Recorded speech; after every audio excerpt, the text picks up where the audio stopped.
And welcome back on Take Action News with David Shuster. Of course, we want to give a big shout out to all our listeners and viewers here in the Washington, D.C. area, tuning into us on 1480 AM, We Act Radio, weactradio.com. And of course, you can watch us on YouTube.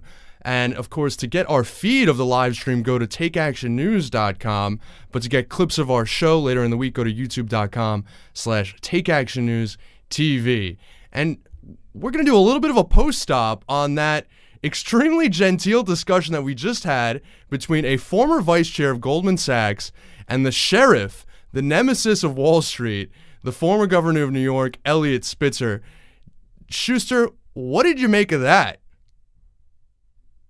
Well, I guess David has been rendered speechless. But I'll tell you what I found fascinating there.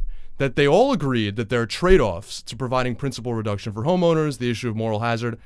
I'm even more skeptical, perhaps, than Governor Spitzer about some of those claims. I mean, because at this point, these are people that in a lot of cases want to continue to make payments.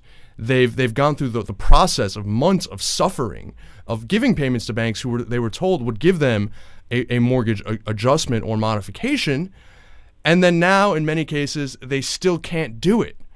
It's not sending them a message that they want. There's not even the possibility of moral hazard there, because it's literally the difference between people being forced to default or walk away or be foreclosed upon, or being able to continue to make some payments on their home.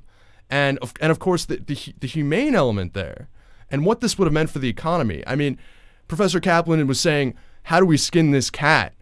The government is having a very difficult time balancing that. Yeah, that's the excuse they've been giving for 5 years. That's the excuse that Ed DeMarco has been giving at the head of the FHFA, which is running Fannie and Freddie. And not only that, we also know from accounts from the original planning of the Home Affordable Mortgage Modification Program, HAMP, and other programs that were intended to use bailout money to relieve homeowners, that Tim Geithner, the Secretary of the Treasury, believed that in fact these programs were foaming the runway for banks. They weren't intended to help homeowners.